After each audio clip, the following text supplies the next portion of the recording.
What up? What up? Salvador Briggman here. Welcome back to the Crowdfunding Demystified podcast. On the show, we get into crowdfunding and how to fit this into your business trajectory so you can raise funding or capital for your startup company, so you can get a ton of people out there supporting you, your vision, your dreams. You can bring a new idea or a new product into the world, and you can also impact a heck of a lot of people at the same time. I've been doing this podcast since 2015 with really the goal to bring together massive number of case studies unlike anyone else has done before when it comes to what works with crowdfunding, what works in terms of getting people to take action, or like today's guest, being able to raise over $300,000 with an equity crowdfunding campaign and being able to use story to his advantage. In addition, some really cool lessons that he learned when it comes to setting a product price point and not undervaluing yourself. While entrepreneurs like ourselves, or we want to say creators or innovators or whatever it is, we always tend to undervalue ourselves. And I find this to be a consistent case with many of the coaching students I've had over the years. And as well, I think that it's very difficult to really accurately measure the value which you bring into the world. So today you're going to learn a lot about that point, and as well, so the marketing tactics that went into raising capital from the crowd for an equity crowdfunding campaign. I think that for me, when you're first starting to do something like this, and I started this podcast in 2015 with the real reason to bring strategy, to bring an outlined formula to you so you can actually crush through your goals. And the first time in my life I actually realized that was important was when I was kind of getting started and just doing different kinds of things with online business. I started to think back to actually when my uncle was alive, I loved to play chess with him all the time, but he was so much better than me. He would win every single time. He was like a brainiac. He was very intelligent. But one day I picked up a chess book and I was able to learn a little bit of strategy, a little bit of how to actually execute and the rules of the game. And the next time I actually played him, I was able to win. And I came away with that life lesson of like, hey, if you learn what goes into success, if you learn the fruits and the footsteps that other people have gone through, you can actually be successful in the same way that they have. And you don't have to be the smartest person out there. You don't have to have the most resources, right? You don't have to necessarily even know what you're doing. If you're willing to learn, educate yourself, you can actually show up in a way you never imagined possible. So in today's episode, we're going to discover that when it comes to equity crowdfunding. But in addition, if you want to go and take your learnings a little bit deeper, if you really want to uncover the step-by-step process that goes into launching an equity crowdfunding campaign, raising capital from the crowd, getting tons of people online, singing your praises, just building a tribe from nothing, from scratch. And you really want to understand what goes into the mechanics behind it. I have a great free course out there for you, which you can check out at the link in the description. That course is crowdcrux.com/equity course. That is, again, a free course. You can go and check this out at crowdcrux.com/equity course. That's equity course, crowdcrux.com/equity course. You can check that out and you can sign up for that. You can start doing some lessons from me when it comes to how to actually raise capital using equity crowdfunding.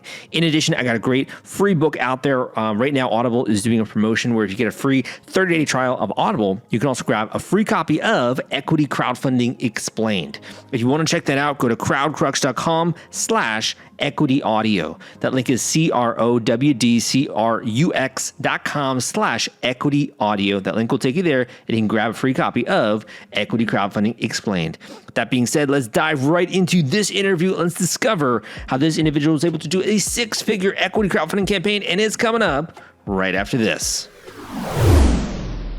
Hey guys, welcome back to the Crowdfunding Demystified podcast. On this show, we're talking about crowdfunding. Today, we're lucky enough to speak with a creator that's been able to track over 300K on StartEngine for a clean technology company developing innovative solar-powered products to harness and store renewable energy for everyday use. And we are lucky enough to speak to a member of the team here today. Sean, welcome to the podcast. Thanks, Salvador, for having me. Definitely, man. Maybe you can kind of improve that introduction and fill in some gaps when it comes to what your company does, and also a tiny bit about you. Yeah, no, the formal introduction on our crowdfunding doesn't quite introduce us. So we are Inergy, and we are a consumer clean tech products startup. We've been at this for about 8 years. We were founded in Idaho and now actually have our headquarters in Utah. So basically the concept of our solution is taking a home solar system, an off-grid home solar system, and actually miniaturizing it down to a consumer product, a handheld or man-portable solution that's plug and play.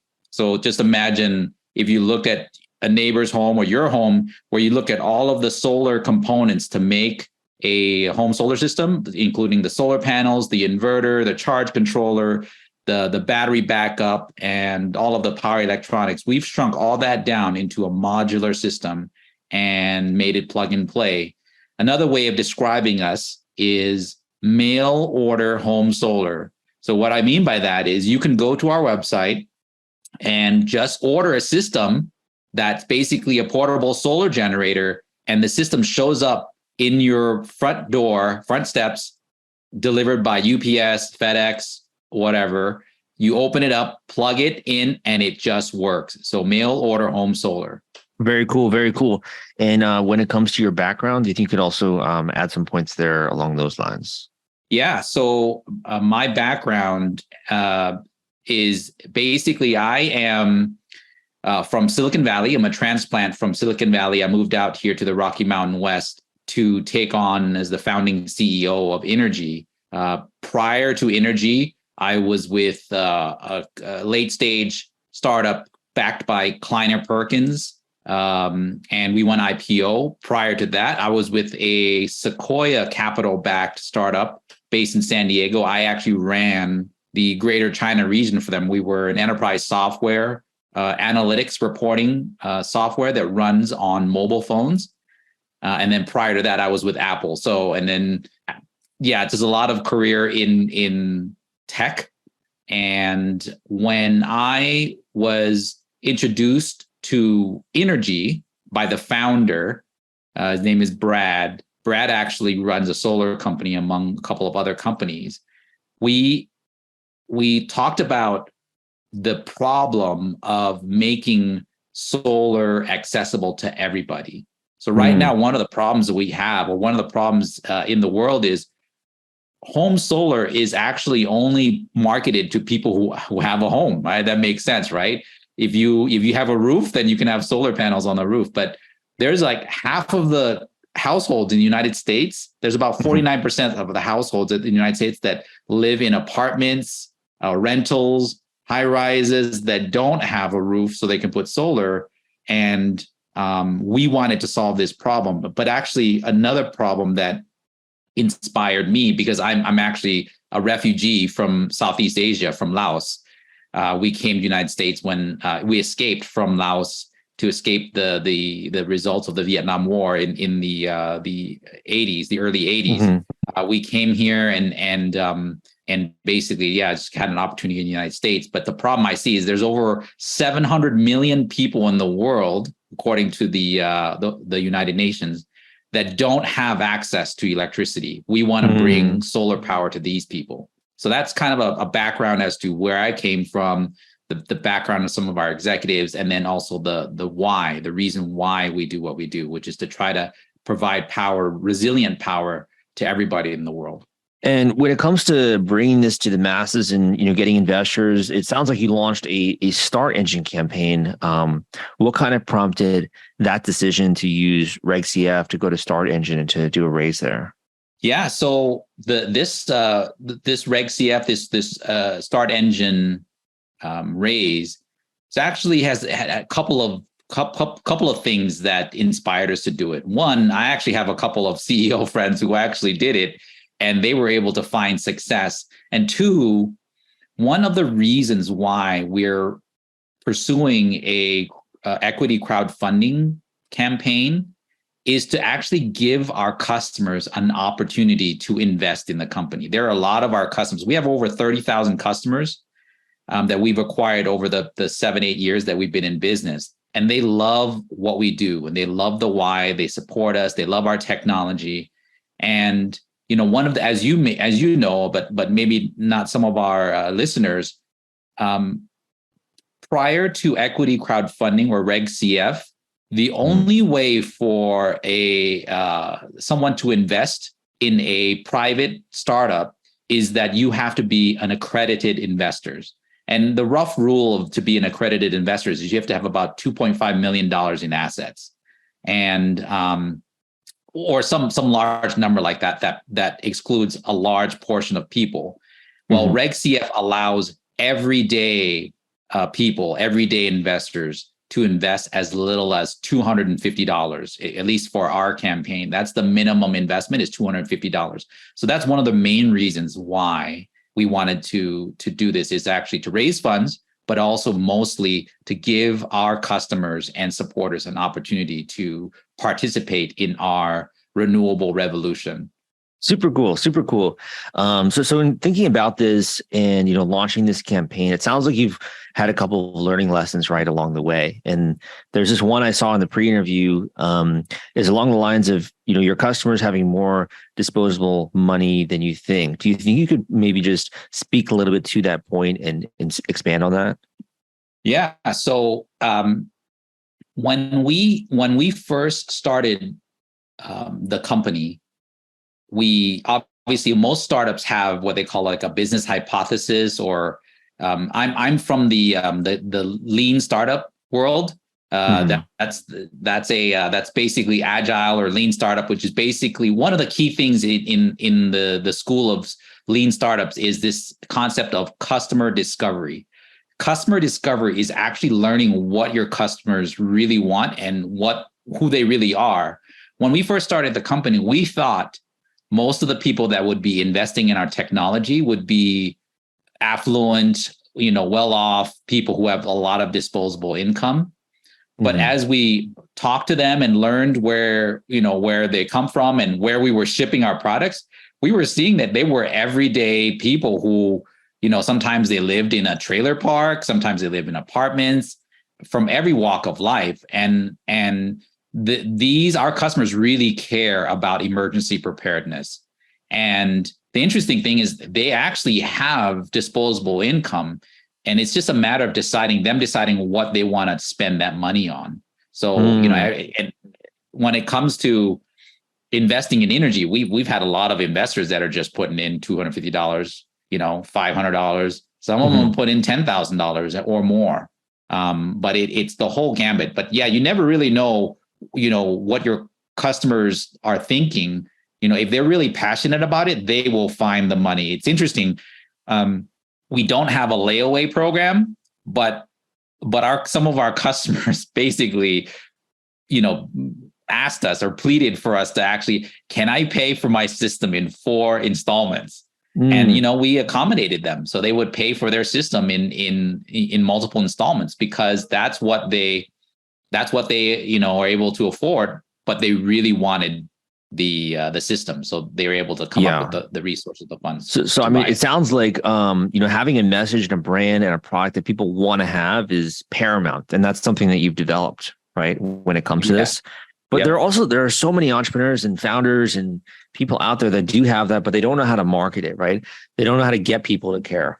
Do you have any thoughts on that when it comes to getting people to care, whether that's story or other mechanisms you've discovered? Yeah, it goes back to the concept of customer discovery. Our customers, or any customers, there will be customers that if you're passionate about your solution, you will always find customers. So you have to be authentic. And that's one of the things really that sets the company apart, is we are all united behind our mission, which is to provide the world with affordable renewable power. Everybody in our company just really believes in this and is behind this concept. And so you can see from a lot of our social media and a lot of our messaging that it's all about getting people access to solar and helping them to be resilient to blackouts, to natural disasters, these type of things, and actually getting systems to developing countries. This message actually really attracts a lot of people. I mean, I've spoken to a lot of our customers. Just recently, one of our customers said that, how come you guys aren't talking anymore about, or as much as you did before, about the humanitarian programs that you do? And he was right. We were doing it, but we weren't making a lot of noise about it because we were just so busy growing the company. As you may know, it's just so many things to take care of. And but yeah, that he chastised me about that, and I actually changed my ways, and we actually posted a recent project that we did in Kenya, Africa, where we donated portable solar generators to power a a preschool or a school in the desert in the middle of the wilderness in Kenya. And those are the type of things that, our customers love. And so to answer your question, what should founders, what should executives do? Just really show your authentic self. You shouldn't try to be someone else. Just be yourself. And, as part of the customer discovery process, in general, what that methodology is basically you come up with a hypothesis of what you think your product, the problem that it solves, and, what people are willing to pay and so forth. And you put it out there. If it works, people will, if it solves a problem that's important enough to people, they'll pay you to solve that problem. And then they'll start using it. They'll be your early adopters and they'll tell you, oh, I wish it would do this, or I thought it would do this. And then basically you keep iterating until you find the right set of features and functionality or offerings that make it compelling. And so, again, in summary, it's nail it and then scale it, right? So once you iterate until you nail it, once you have this minimum viable product or MVP that people, will, instead of you pushing it on them, they're going to pull it from you. Once you've discovered that, once you finalize that, then you spend money and raise funds to scale that solution. I love that. And I think that's a great way to build a company with your customers and to have the vision be incredibly impactful. And they're sharing as well, right? Ownership of that vision. So to underscore, in 2021, 2022, you guys earned 14 million in revenue, right? In each of these, you've been absolutely crushing it when it comes to getting the word out there about the product. And you've also had a history of doing this in your career, right? If we look at your story, do you feel like there are any habits that have contributed to your success in your roles and really spearheading and leading these different companies? Do you feel like there are any habits that other people can emulate that have led to your success?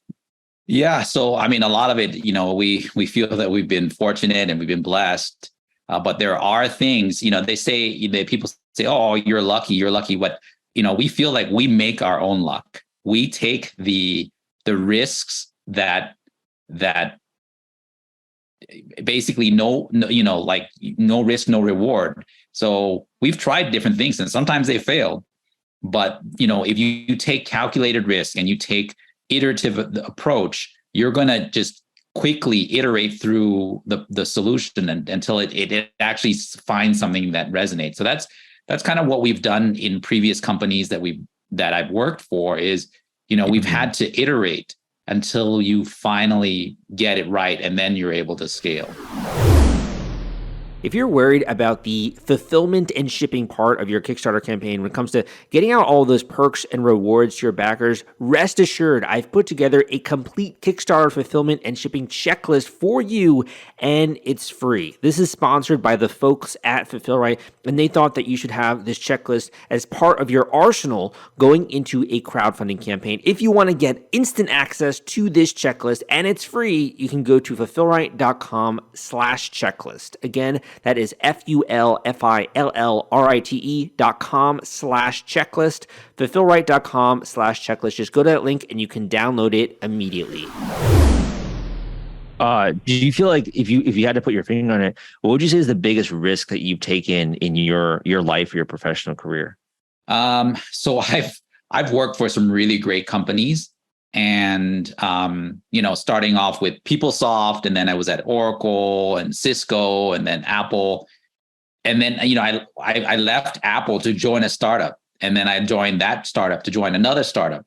So I would say that, when I first left Apple to join that Sequoia-backed startup, their company called Rombi, that was later acquired by SAP, my parents just didn't understand. Why are you leaving this great job at Apple?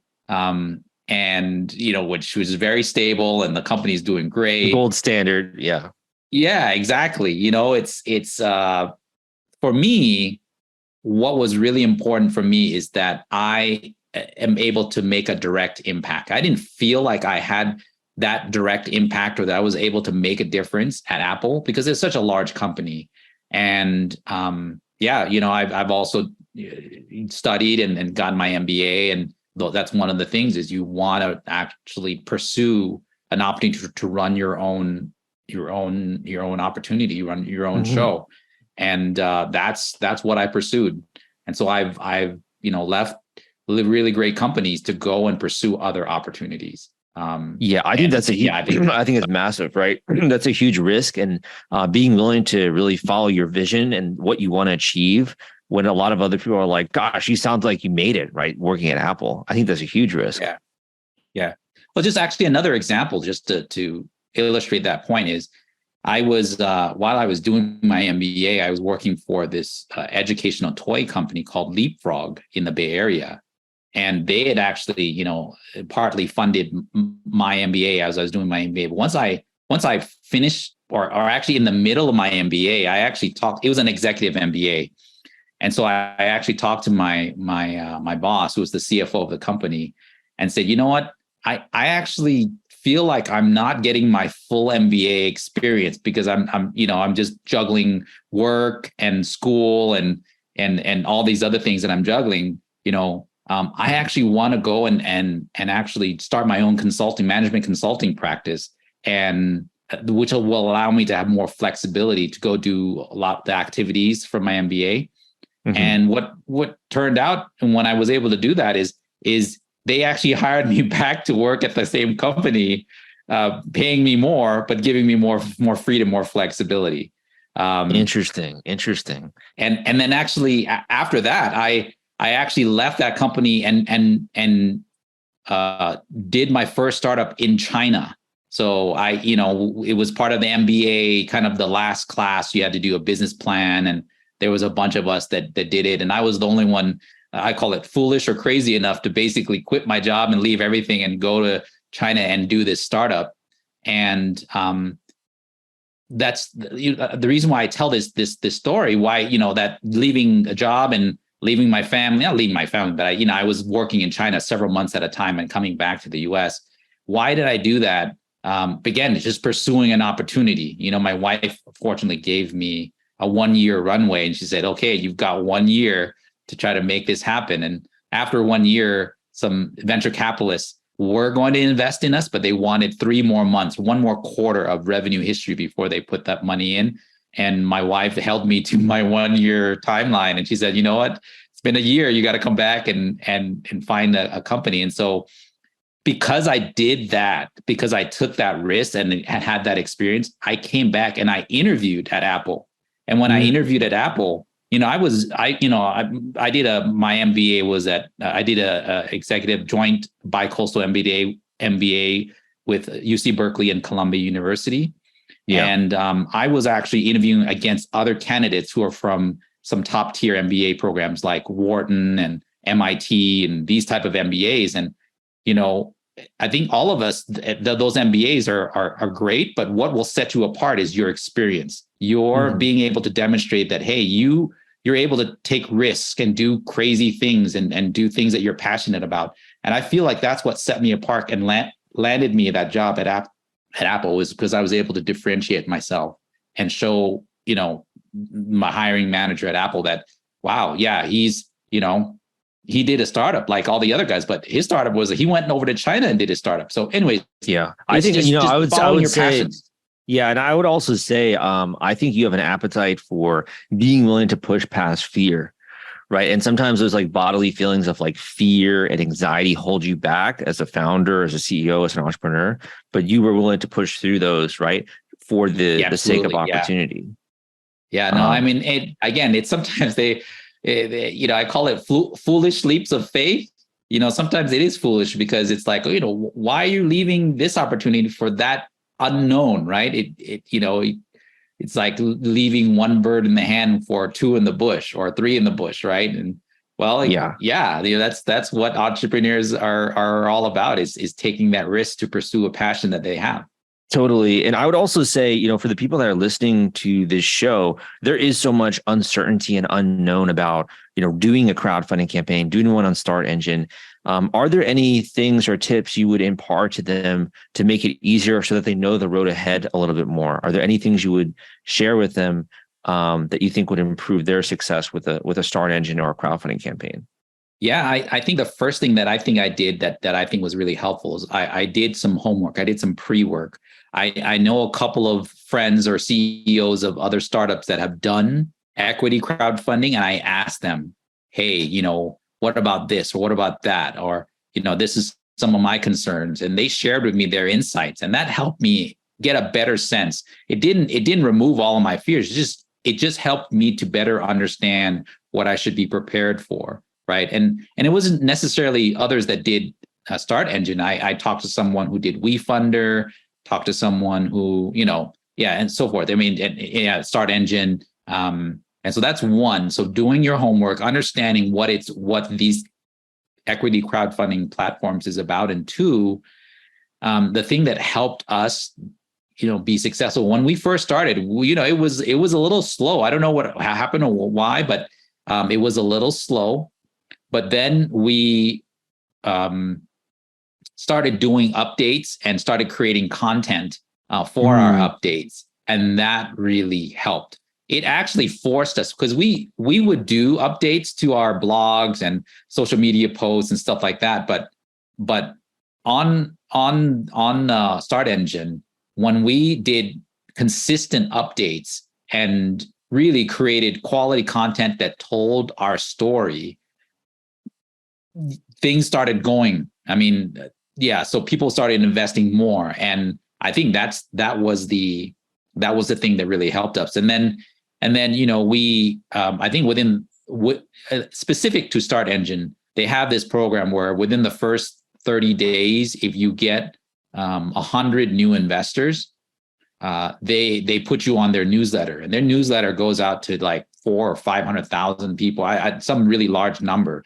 And that really helped us as well. So we really worked hard to get 100 new investors within the first 30 days. And again, when we were able to accomplish that by creating really good content and just, publishing that information out there, just letting people know our story. I think back to your point about, I love that message. And I think that's great information as well for anyone who is considering this process. And my gosh, you guys do have incredibly beautiful photos and really amazing graphics and stuff here on your campaign page. So you've definitely invested a lot in creating great content.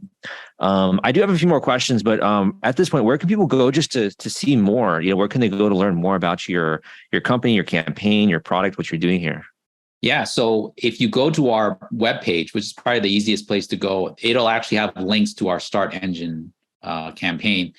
And our website is www.energytech.com.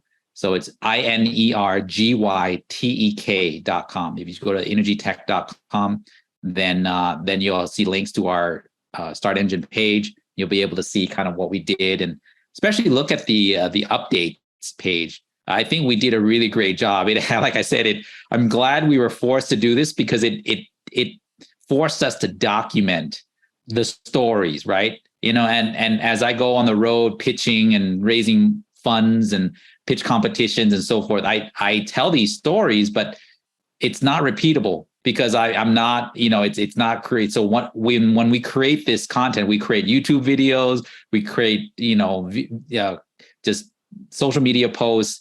These things are actually scalable, because I can't always go and talk to everybody, but people will see our social media feeds or our YouTube channel and see these videos, and it explains to them kind of our story. And I think that's been great. That was the outcome of one of the outcomes of this. So I just have one or two more questions. My first one is kind of on, this vision, which we have been alluding to.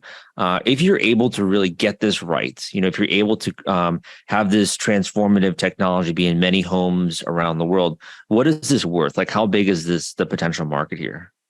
So Inergy operates, or our solution is an offering at the intersection of two large markets. One is the portable power station market, which is like an $8 billion, estimated to be an $8 billion market by 2025. And that's like that's the portable solar generator, the small ones, you probably know other solutions and so forth, but that's an $8 billion market. we also, because of the solution that we're introducing called the Flex P3, and we actually used the equity crowdfunding campaign to actually launch that product, at least the reservation for that product where we announced it. That product's called the Flex P3, the personal power plant, the PPP, so P3 personal power plant. And that is basically, it powers your entire home. Our smaller solutions only can, for example, it can run your washing machine, but it won't run your electric clothes dryer. The Flex P3 can do your washer and your dryer. And that market is the enterprise, is the energy storage system market. And that is a $12 billion market by 2025. So that's a $20 billion market. Massive. Yeah. At least in the US. Definitely. Yeah. I mean, it's something that's huge and it's growing. And I think as well, around the world, more and more people want to have different energy solutions, right? So it's definitely something that's worldwide, not just based in the United States. And actually just one more thing on that. So the market that we haven't fully attacked yet is the rural electrification. So just getting access to people in the developing countries to get access to energy, to solar. That is, I think, it's a multi-trillion-dollar industry. So that is a really, really big upside. Once we figured that out, I think we'll actually have great opportunities there. So my last question for you would be, in thinking about this, you now have done an equity crowdfunding campaign. You've also raised funding privately before. Are there any messages you would share with yourself if you could go back in time and you could talk to yourself before you launched this project? Was there any tips or final tricks you would share with yourself before you went live with this? Yeah, so I would say start working on your content. Start working on your updates, because that's what really gets you in front of people, is when you start doing updates and so forth and creating content. You can get in front of a lot of people if you create really compelling, easy to digest content. So I would say that's probably, yeah. So get that prepared. Start working on your videos. Start thinking about the different stories, the different messages that you can create or get out there that you think your investors would want. And like I said, we actually were building it as we went. But if I could do it all over again, I would actually have a lot of the core stuff built, and then that way we can continue. We would have probably gone quicker in get to this point. Well said. Well said. So my final question, we can end on this note. You can either end with a quote that you like. You could end with a book recommendation. You could end with just a word of encouragement for other founders that are out there, or a final tip on business, anything like that. And we can end on that note. Yes. So I talked about the lean startup. So my professor at Berkeley and Columbia, his name is Steve Blank. He's the father of lean startup. He wrote a book called The 4 Steps to the Epiphany. And that's basically, it's a lean startup methodology. And people like Eric Ries and these other guys that who actually was a student of Steve Blank, actually made it really popular. And it's a methodology of doing startups that basically encourages you to come up with a hypothesis, get that product out as quickly as possible so that you can fail as quickly as possible, so you can get onto the next iteration. So iterative development. And so, yeah, that's my recommendations. The 4 Steps to the Epiphany by Stephen Gary Blank. Awesome. Thank you so much for coming on the show. Really appreciate it. Good luck with your remaining days here. And thank you for all the great advice and tips. Thanks, Salvador. Thanks for having me on the show. Thank you for listening to this episode of the Crowdfunding Demystified podcast. My name is Salvador Briggman, and I hope that you enjoyed today's episode. You got a ton of value out of it when it comes to raising capital, learning how to actually do that, how to launch a crowdfunding campaign, how to get investors for your startup or your idea or your business. I really hope you took away some solid learning lessons as well when it comes to the lifelong career of becoming a business owner, becoming an entrepreneur, executing and bringing cool stuff into the world, curing the world of pain with your problems and all the problems that you're solving with your product ideas and your vision. So when it comes to this, for me, this is obviously something that I enjoy doing, something I love doing, which is sharing quality education with the world. And I think that first realized just the impact of changing the people that surround you with, that you're surrounding yourself with, changing your environment. I first realized that when I started to travel. Way back in the day, when I was living in New York City, I was living there for 6 years. I did my first international trip alone, and I went to Thailand, and I went to a bunch of different other countries in Southeast Asia. And I started to discover how incredible it is to travel because you meet such interesting people.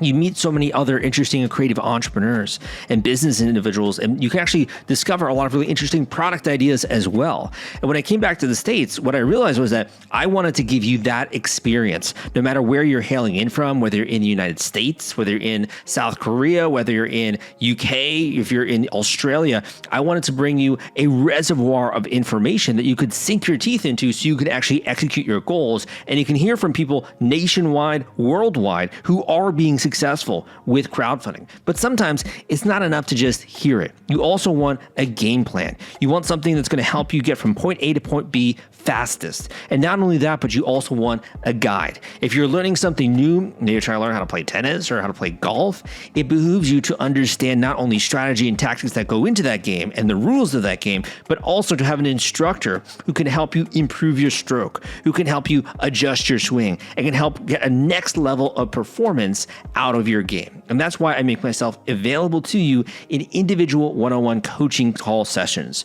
With these sessions, I really go deep dive when it comes to understanding you, your product, your niche, what you're trying to accomplish, developing an entirely customized game plan and milestones for you to actually go out there and achieve that, but also introducing you to resources and tools that you might not know about, really giving you a leg up on the competition and telling you as well some of the secrets, some of the insider information that I don't reveal publicly when it comes to different campaigns and different providers in the industry.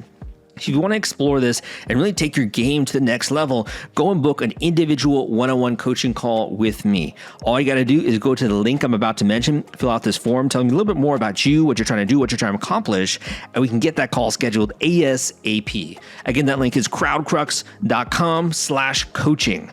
That link is crowdcrux.com/coaching, crowdcrux.com/coaching. We'll take you there. I do occasionally also work with some of my students when it comes to bringing their project into the world or providing them support when it comes to things like digital marketing. But really, these are designed to be one-off intensive coaching calls to help you smash through your goals and achieve what I feel like for many of my students is something that they've always deserved, which is to make an impact on the world. Again, crowdcrux.com/coaching. Thank you so much. Leave a positive rating and review if you enjoyed this show, and I will see you next time.